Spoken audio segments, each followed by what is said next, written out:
Hi, everyone. This is Dr.KatherineT.Kelly, and I'm bringing you more information about anxiety as I launch my book, Anxiety Treating Body, Mind, and Soul. And, there's so many layers to anxiety, and there's so much unknown. And, one of the things I point out to people when I can is that, scientists still cannot isolate a gene for anxiety or depression. And I don't know that they ever will. And the reason that I say that is because there's so many soul layers, there's so many emotional layers, there's so many things that go into any mental health concern.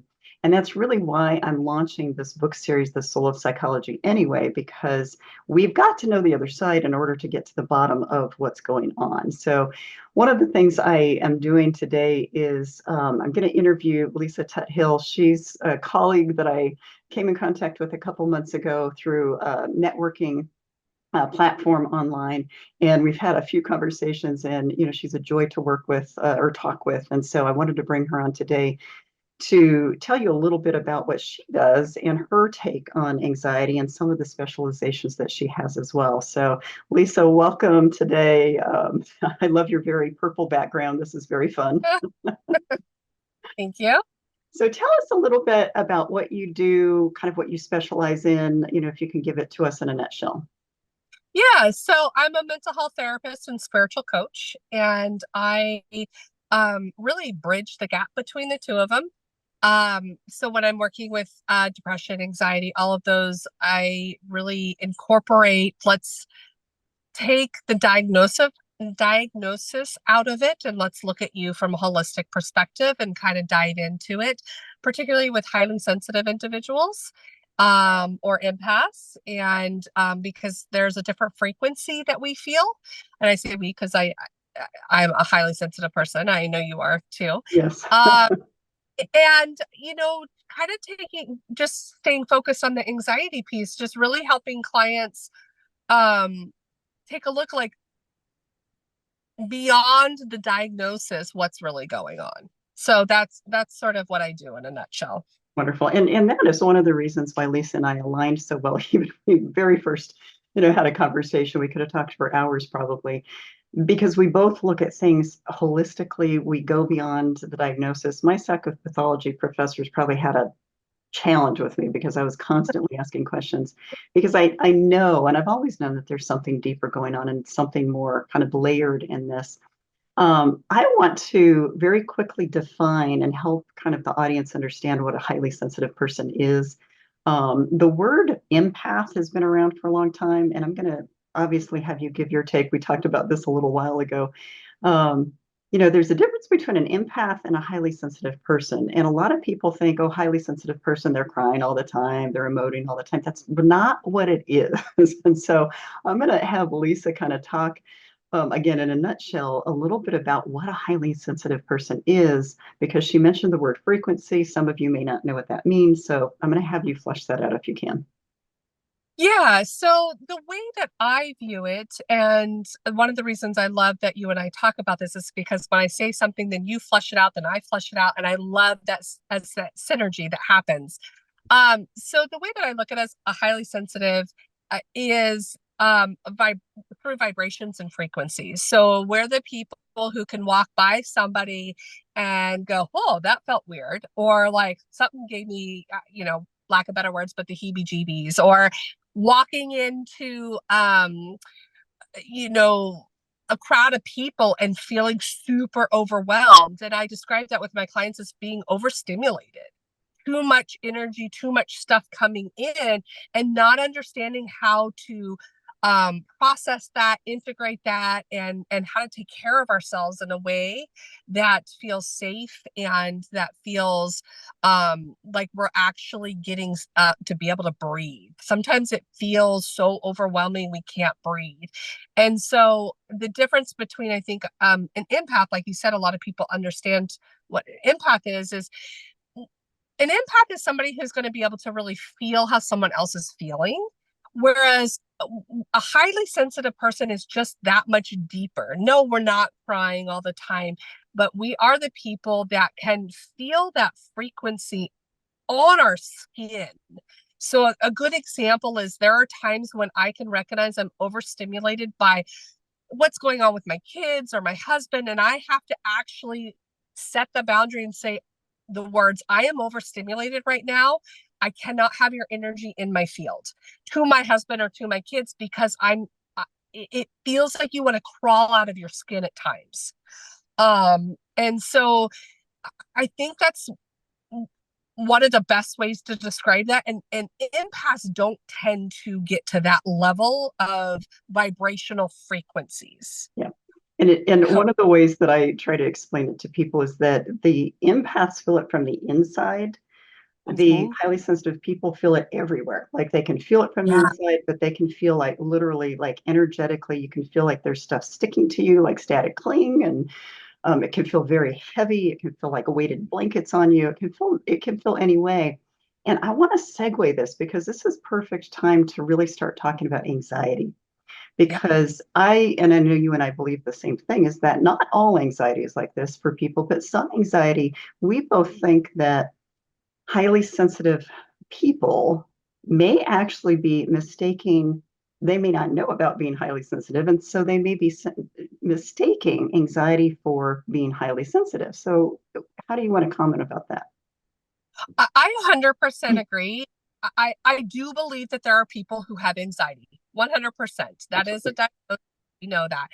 And I do believe that we, as highly sensitives, have been lumped in with having anxiety or depression or being an introvert or all of these labels, because there isn't it or wasn't language around what we were feeling. Right. And so because we walk into a crowd of people and start to feel overwhelmed, all of a sudden that's labeled as anxiety. Right. When it may not be.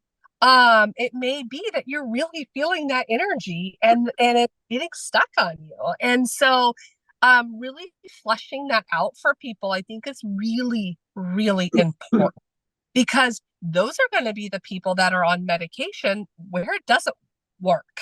Right.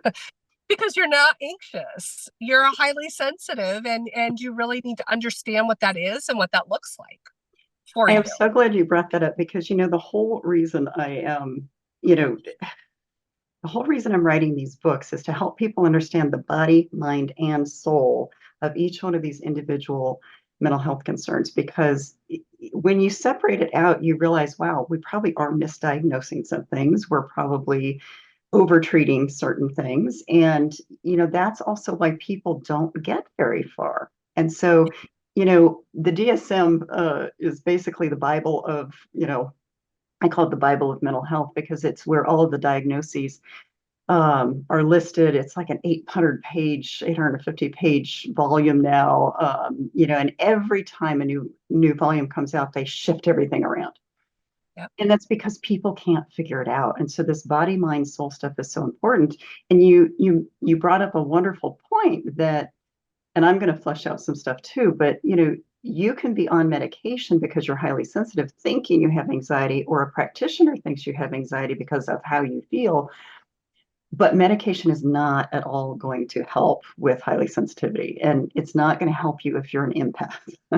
and so it may lead you down the wrong path as far as treatment. So if you want to throw any more information in about that. Yeah, I think that's a good way to really think about it too. I mean, I don't want to discredit the people that really do have anxiety, and I don't think No, you do either. not at And all. there's a place for medication. Agreed. And I think it really just goes back to the mind, body, and soul, and really trusting and going inward. And if you feel like this is not accurate, you trust that, question that, really continue. I think we're such a society that is, we go to the doctor tells us what's wrong, and we just believe it. And I'm not saying that they don't necessarily that they're not giving an accurate diagnosis, or I'm not trying to bash that industry, Not because at I all. think it's very important. What I'm trying to say is, I think we've gotten away from trusting our intuition. I think we've gotten away from trusting what our bodies are telling us. Right. And that's really important, I think, for us, especially as highly sensitives, to go, maybe there isn't anything wrong with me. Maybe I just need to figure out what it's like to navigate my world as a highly sensitive. Right. And you're right. Maybe it's not that there's something wrong with you. There might be something different. But Right. again, it's like any other characteristic, hair color or eyesight or anything. It's just, oh, this is what I need to accommodate or what I need to move around. And Yeah. I'm right there with you. I think there's an absolute need for medication for some people, for mental health treatment, and then for soul work with people because um, not everybody is going to be a highly sensitive person, thank goodness, Right. Yeah. because this whole world would be vibrating. But the other part of that is the soul health. I emphasize soul health. It's being able to, I think this is just my take. I think healing, all forms of healing have to do with self-love. Hmm. And especially for a highly sensitive person who constantly thinks, wow, I'm sensing things that people aren't, or something's wrong with me. I don't know if there's anything you want to add in about self-love and how you might help a highly sensitive person sort of weave that into how they do their work with you. I love that. I really love that you're bringing that up because I think a lot of it is the narratives and the conditioned beliefs we're told from a young age. I mean, if you're highly sensitive, you've definitely heard the stop crying or why are you crying? Or Right. you led to believe that there's something wrong with you. Because and when you're looking around, you're going, well, no one else is feeling this.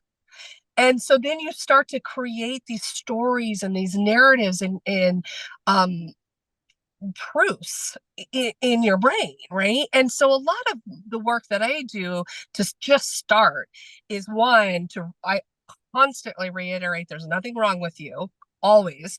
And then we start looking at what are the narratives and stories? What are the beliefs that you have around who you are? And let's reframe those. Let's break those down. Let's get rid of them. They're not serving you, and then build you up. Because I think we have to remove some of those belief systems that just are frankly not true. Absolutely. And then that's where I think that self-love comes in, where it's no, this is a gift. And if we can learn how to navigate it, because a lot of highly sensitives have intuitive gifts. And when we can break away from all those conditioned beliefs and break away from those narratives that are, like I said, just aren't true, then we can start to learn to love ourselves. We can start to learn how to trust ourselves again. We can start to learn that what our bodies are telling us, what our soul is telling us, and trust that. And then there's a whole different synergy and relationship you have within yourself. Right. That is a whole nother vibration that I hope every highly sensitive person can get to that. And Lisa, I love that too, because, the number one thing I try to emphasize with people as well is that the soul's most natural state is contentment and joy. And when we have anxiety, we don't have contentment and joy. And so there are things we can do from a body perspective, from a mind perspective, and from a soul perspective. And I'm going to throw in this whole idea of energy because Lisa's talking about vibrations and kind of that energetic experience that people have. And that is one of my number one things to go to when I know that someone is either sensitive or has a little bit of that sensitivity is I help them understand what I call the bioenergetic field. And every person on this planet has a bioenergetic field. And the quickest way to explain it is like a body bubble. So, if you're in a Mhm. grocery store and someone walks up next to you and you're looking at the same shelf, but they're really close to you, you're going to feel that energy of them. And you're going to feel like, wow, why are they so close? So everybody has a bioenergetic field. And whether you are a highly sensitive person or not, that bioenergetic field can either be permeated in a not so good way, meaning you can feel people's energy. It could be that your body bubble is bigger or smaller than someone else's. That can create that sensation of, wow, okay, I can feel that. Um, and there's lots of different layers to that bioenergetic field. And, I'll talk more about that in another video at some point. But it's that whole thing where a medication will not treat that. And so it's that thing where I try to teach people to get a sense of where their bioenergetic field is. Do you have fractures in it? Do you have wounds in it. And that's all soul-based stuff that is, energetically kind of imprinted on that bioenergetic field. And if you were feeling like things get activated very quickly, whether or not, again, you're a highly sensitive person, that is another way to look at treating the body. Is yes, medications will work for anxiety for some people, but it could be that you need to start looking at that whole bioenergetic field. Um, and again, it's something most traditional practitioners don't know about, but even a lot of holistic practitioners, if they do know about it, sometimes you forget to bring it into the picture because there's so many other layers of the human condition we have to figure out. So, is there anything you want to throw in there about that field and anything that you try to do to help people? I love that. And you're right. A lot of people don't necessarily talk about it. The way I try with my clients is I call it the personal bubble, right? I mean, and I do that with my kids, where's your personal bubble at? And I think also recognizing that can change, that, maybe my bubble's 5 feet away one day and mine is, up close, but really paying attention to how that integrates for you. And where, I love that you said, like, where is it fractured, where are you letting people's stuff come in? And this really isn't about highly sensitive. I mean, yes, Not it feels always. different for us. However, this is everybody. And I I do a lot of grounding work with my clients and building their bubble up and having them get a very clear visual for them. And I go into colors, I go into what do you see, what can you taste, what can you tell. I really sink it into their five senses for them so that anywhere they're out in the world, whether they're in the car, whether they're in the grocery store, wherever they are, they can pull that bubble up real fast. Mhm. And so I think for me, with the type of clients that I particularly work with, we do a lot of like baseline and then we build from there. Good. But I love that you are really talking about this because it is not very much, it's not talked about. No. Um, and I think the idea of it being fractured is really important too. And I think it's important, and I know this is something you'll talk about on another talk, but also recognizing the stuff we bring in ancestral Yes. in that field. Right. When we can clear a lot of that stuff, we have so much more control and capacity over our own space. Right. And I really hope whoever's listening to this will tune into that talk because I think that is so valuable. Yeah, I've already started to do some videos on ancestral healing because one of the things that I am aware of right now is that this is the first generation that when I say that I'm aware of course I'm in this generation, but I've done healing work in many lifetimes. But this is the first generation where a lot of souls have come in to do ancestral healing because in order for, as they say, the new earth to happen, in order for this evolution of consciousness and this evolution of really humankind to go forward, we've got to dump a bunch of the junk. We've got to work through it. And you can't just dump it. You have to understand it. You have to transmute it. You have to energetically shift it. Otherwise, it is like static clean, where it comes from lifetime to lifetime to lifetime with you. And also because of family patterns, that's the other thing that ancestral healing, how it happens is that if the family patterns remain the same as they kind of bring up their upbringing for every generation, that's ancestral line of woundedness is carrying along. It's like a domino effect. It just carries along. So yes, so that energetic residue comes with us. And so that's another thing. Mm. I'm really noticing a lot of people as they're doing their own work that they are tying it in and they realize that some of this is, wow, I am breaking chains. I'm cracking seals from what has happened in the past. So I'm glad you brought that up because it's multi-layered. Yeah. And this is a perfect example of a highly sensitive because as you're talking, I can energetically feel my whole body is vibrating and I can feel it. So those that are watching the video, you could see that I was like moving and shifting. And it's because when you were talking, I can feel that, yes, that is so deep and so right on. And I think also just really reiterating to people that when you do that work, you can physically feel an energy lift. Right. And you're like, "Ooh, I feel like all of a sudden I have so much more space now." I mean, I can't express enough how important that work is. And I know you're on the money for it because I can feel it in every ounce of my soul. Yeah, let me give you an example of something that happened for me the last few days. I I have been learning even more about karmic energy and how it pulls away and how you have to heal it. But we had full moon just yesterday, and we had I guess that was 2 days ago, and we had the passing of Mercury in retrograde. And Mercury, those of you who don't know about Mercury in retrograde, it can create a lot of energy. It can really shift things. And boy, Tuesday, I felt like there were 25, this is how I was explaining it, 25 weighted blankets on me. And Oh, one weighted blanket is a lot. And I was really like, oh my gosh, am I getting depressed? Like, what's happening here? I was like starting to create a plan for what I needed to do.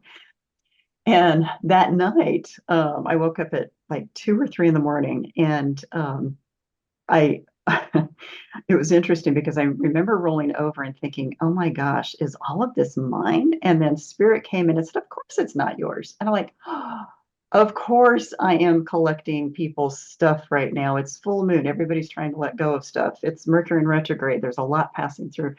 And I immediately started doing these kind of these energetic release activities that I teach people. And within about 5 minutes, like 95% of it lifted. And it was I love really it. interesting. But, if people don't know to do that, they're going to get depressed. They're going to get anxious. They're going to Yeah, feel like they're falling yeah. apart. And so, from a body perspective, it literally felt like there were these blankets on me.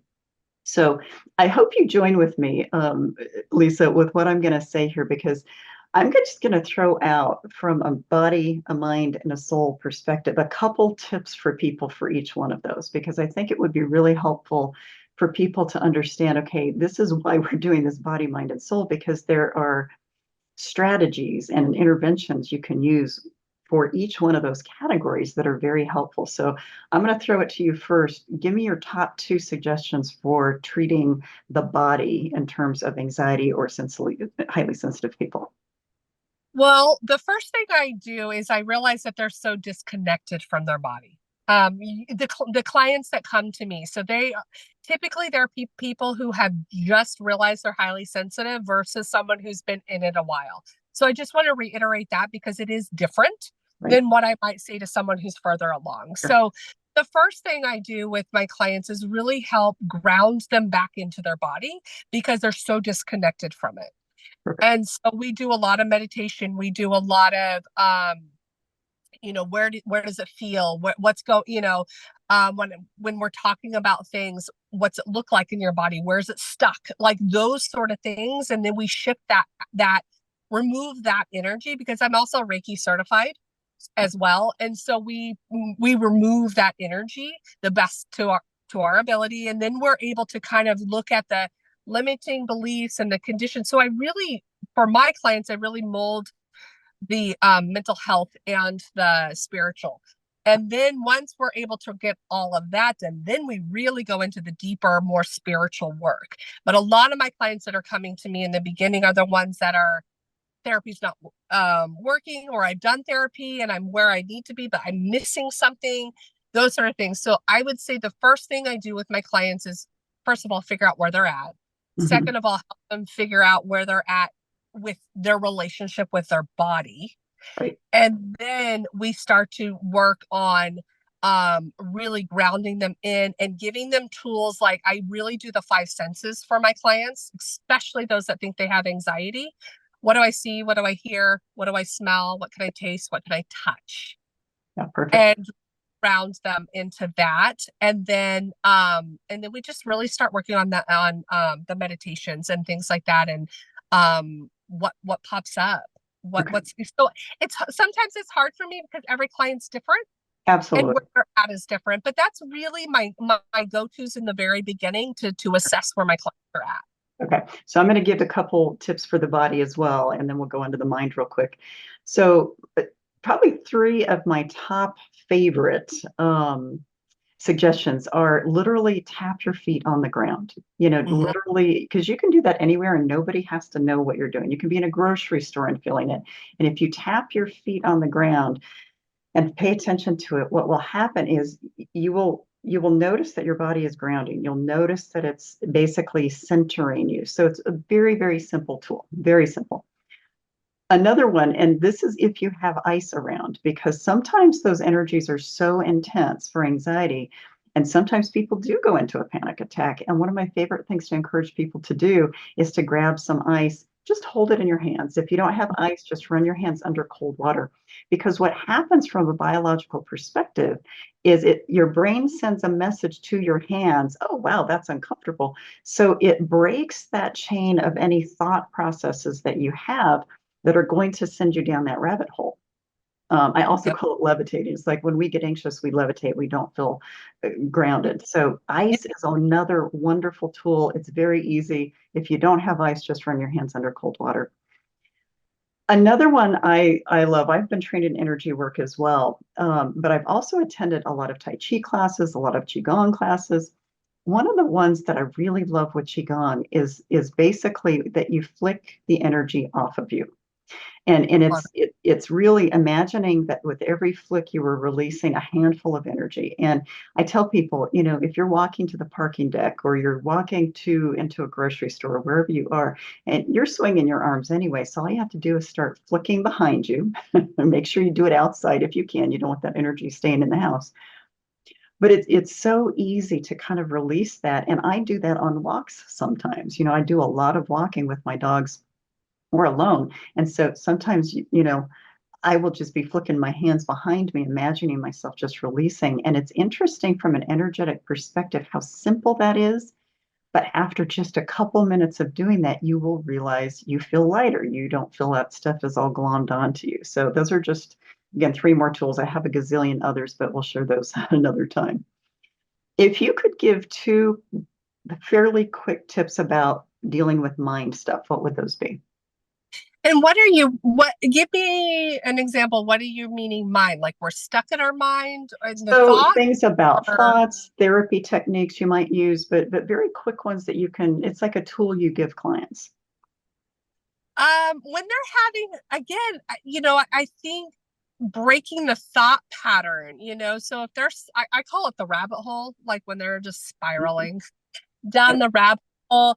Um it's going it's for what I find for them is going back into your body, because when we're stuck up here we can spiral, but when we can get back into our bodies and like you said, I suggest a lot of, if you can, is to go for a walk, Yep. because you want to move the energy out, and Mhm. it's so intertwined in our body, mind, soul. So it's like if we're just spiraling, the other thing I really suggest is just journal, get it out. And I suggest to do that without thinking. Yes. So it's not it needs to be perfectly paragraphed or whatever. It's literally like you just Right. go here until they're there anymore. Yeah. Perfect. So I really tried to get them to either move. And so you can just like, and while you're moving, I'll suggest that, again, going back to the five senses. What do you Right. see? What do you hear? Like, get yourself kind of focused again. And then also, I really encourage the journaling. Perfect. That's a big one, I think, is just get it out. Yeah. Perfect. So a couple of mine that I like to give people, and granted, there are thousands of different techniques for the mind out there. One of the things I like, and it's unique, is I try to help them create a plan that the next time they have an anxiety related thought, or an anxious thought, that they already have like the funniest jingle or the funniest like story, whatever it is, that they can start reciting to themselves either aloud or quiet in their brains. Because what happens, and this is a beautiful thing, is that, any anxious thought is fear based. All of Yes. them. Any negatively charged emotion is fear-based. Any positively charged emotion is love-based. So, and also what is the most natural state of the soul? It's joy and contentment. So we want to get you realigning with your soul, not with your brain that's on overcharge. So I encourage people to have a preset idea of their funniest song, their funniest jingle, whatever their joke, whatever it is that's going to make them laugh, or an image. A lot of times I'll use imagery with people because in our brain, it is actually not possible to have a fearful thought at the same time that we're having a joyful thought. It just does not happen. So it's another way to shift the attention and shift it into a place where it's a very quick intervention. You can get yourself out of that. And eventually what happens is you go to that rather than the stressful thought. So it's another wonderful way to stop that kind of thing. Another thing I've got lots of different mind perspectives, but I love the humor piece of it. The second one that I really like, it's a form of thought stopping, but basically it is telling yourself to stop literally. Sometimes you have to scold yourself. And then basically what you do is you affirm yourself in an opposite way. So in other words, if you're like, oh my God, I can't handle this. And even to the point of teaching them to go, well, I'm a badass. Of course I can handle this. So you kind of have to sometimes help people find an empowering thought to replace it with, because it's very difficult when you're in that anxious space to do an affirmation and believe it. So it's like you have to get something that's almost over the top sometimes in order to overcome it. But then it gets comical, because when you're telling yourself, oh yeah, I'm a badass, well, of course you're going to get giggly. You're going to laugh. You're going to lightheartedly go, yeah, of course. So again, it's replacing that mindset with something that's different. But I like to add the twist of doing something that's joyful or playful, or something else that's going to be love and joy-based versus fear-based. So I love it. Encourage people that one of the things I also, as you were talking, made me think of it is when you're not anxious or in a panic, make a list. So sometimes I'll have my clients put it on a fridge of all the different tools, because sometimes one will work at this time and sometimes one won't work, or put it on your phone. So if you're not at home, but that way, anytime you start to feel yourself going into that, you don't have to think. You have a list right there. And you can try so many of them. If the first one doesn't work, then you've got the second. And so it's because we're in such an anxious state, we aren't thinking. And so that's something I think, just taking all the tools that you've suggested and use with your clients, and all the tools that you find in books, or the tools I suggested, whatever it is, just write them all down.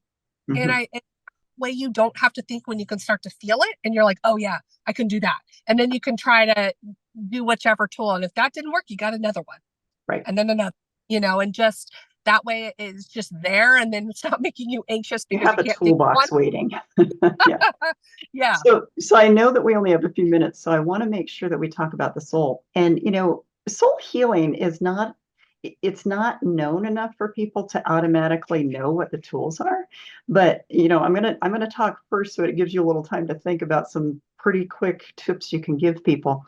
So from a soul healing perspective, now the soul is the essence of who we are. And so it's not like there's a place in our body that it resides. It's everywhere. It's every experience. It's the energy of us. I told someone yesterday that, whatever you experience seasons your soul. And she's like, oh my gosh, I love that. So the soul is an experience. It's not really a thing. So when I talk about soul healing, it's changing the experience. It's changing that energetic imprint that is wounded into something that's light or lighthearted. So a lot of times we have to change the experience of whatever is happening at the moment. And that can be very hard because, again, that anxiety can really get the best of you. However, I want to throw this in there that the experience of who you are, and this takes some practice, but there's a technique I train people to do, that it's learning how to turn down the volume on the mind, turn down the sensations on the body, but then really tune into that gut region and start asking yourself either gut questions of, okay, what does my gut tell me to do right now? And usually your gut's like, yeah, go chill. You don't have to do that. Or step away, or go do something relaxing. So learning how to communicate with your soul at that deeper level, because it always has wisdom. And I tell people our heads can lead us wrong, our hearts can lead us wrong, but that soul never, ever lies to us. So just asking yourself yes or no questions. what is this what I should do next? Yes or no? And just keep asking that until that dial starts to get tuned for you. Gut reactions. What is it that my gut is telling me to do right now? Because that is the voice of your soul speaking as well. Another really good one is, what would I regret more, doing this or doing this? Because one of the things that happens with regret, it hits us right in the middle of our body. Because the biggest thing we can do to betray our souls is create regret. Mhm. So that idea of regret really hits people. And so, especially in the midst of anxiety, a lot of times people have a difficult time making decisions. Yeah. And so it's those three tools: the yes, no questions, what does my gut tell me, and what would I regret more, are really good tools to get started. And again, changing that experience. Now, after Lisa talks about this, I'm going to kind of offer some other suggestions for soul healing techniques that you actually need help with. You would need someone to help you with those things. But do you have any quick suggestions for kind of working with the soul-based kinds of things? I love those suggestions. And I just want to reiterate those that are, when we say gut, we're really saying that connection with your soul. Yeah, So sense I of self. Yeah. Yeah, because the reason I say this, because I know people who are into human design, projectors, don't tend to have that gut reaction. But what I really encourage my clients to do, just I think is a lot of what you're saying, is what feels good right now. Mhm. Like really go back to one of my clients in particular, I'm working really hard with him on what does it feel like right now? We're not making decisions for later, like in the mindful, like right now, what's it feel like? And I think that that's really important because we tend to live in the future or the past, right? And so really kind of being mindful about that.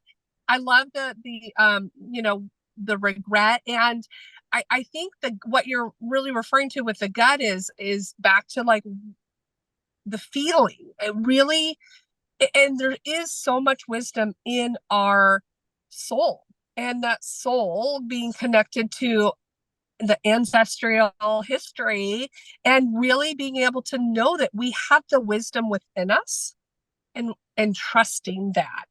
Yeah. So I mean, my biggest thing I think is really working with my clients on what feels good right now. Yeah, perfect. And I'm going to add to that, because the terms that I use, and I have used these for years, is that if we are misaligned with ourselves, something's going to feel bad for us. When Yeah. we are aligned with us, we are in touch with our soul, we're in touch with that inner self, everything's centered.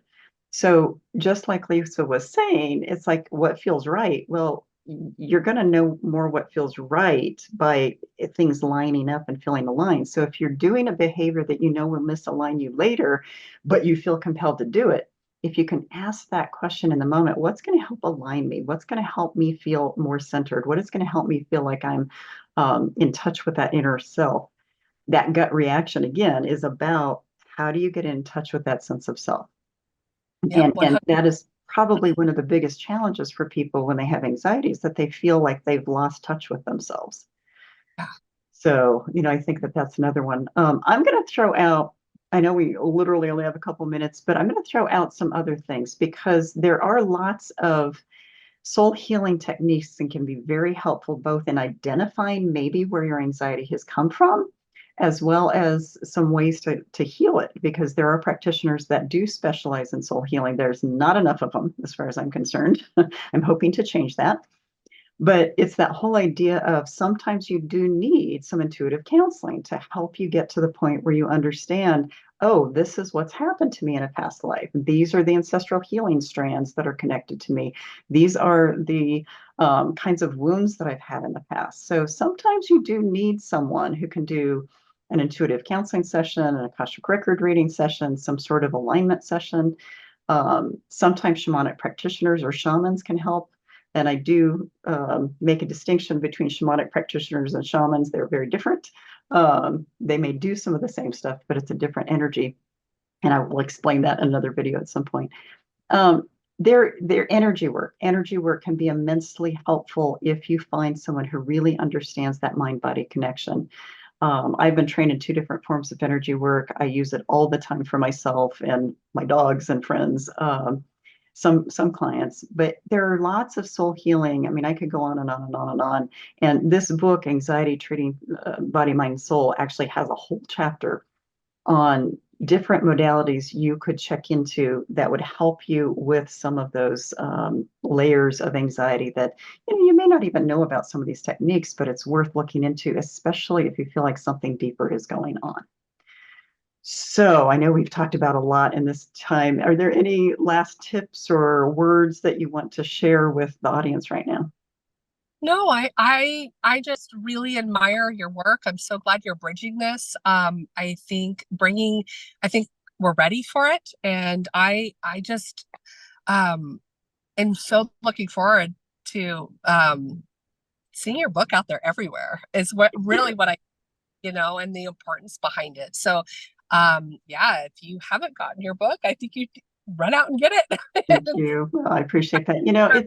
It's a labor of love for me, and it's evolved over time. But the more I did, I mean, I left my professor position at a medical school because the box was too small, and they never talked about the soul, and so it's one of those things where it's like, okay, let's expand. And now this Soul of Psychology series is really going to expand how people think about mental health and hopefully deepen how practitioners can do some training to help people differently. And I I think the more this book gets out there, and this book is not written just for practitioners, it's written for everybody. So it's not one of those things where it's a practitioner, it's not a textbook. It's something to yeah, help crack the seal for a lot of people as far as how we can go about treating anxiety and depression and PTSD and all those in a different way and in a deeper way, and really from a more sustainable way, as far as I'm concerned. yeah. It's So, a book about not being a band-aid. yeah, I mean, I don't know if that's not necessarily the best way to describe it, but I think a lot of times we've been treating the symptoms yeah, and not the cause. And this book is about really getting to the bottom of the root and living to our fullest self, and really being, and like you said, you use that word aligned, being really aligned with our soul and really having that deep connection. So I just, yeah, I and can't say enough. well, and I appreciate that. Lisa read some of my chapters early, and so she has a little sneak preview about what the book's about, and I know that I know she and I will have many more conversations as well. Lisa, thank you so much for coming on today. It's just, number one, it's just a joy to talk with you anyway, but, really scratching the surface and opening this whole idea about highly sensitive people, I think is going to be very helpful for people. So thank you so much. Well, thank you very much. I really appreciate it and feel so much gratitude towards everything that you're doing in Oh, abundance. thank So you. So more colleagues like you, it's very fun to pull together all of this information. So thank you for all of you to watch this. I hope you got some things out of this. If you are interested in the book, you can go to my website at www.Dr.KatherineT.Kelly.com. There's a book tab. You can go down the Soul of Healing tab, and you can also go on Amazon and find the book as well. You can either type my name in, or you can type in Anxiety Treating Body, Mind, and Soul. And, this, again, it's a labor of love. If you order today on launch day, which is May 1st, 2024, you have an option to download a free tip sheet for managing anxiety through body, mind, and soul. And you also have the opportunity to enter a drawing for a soul care kit, a very soothing soul care kit through an essential oils company that I also own, and that's soulhealthessentials.com. So thank you again, Lisa, and I'm sure we will have many more conversations. And thank you to all of you for watching, and I hope you all have a wonderful day. Bye-bye.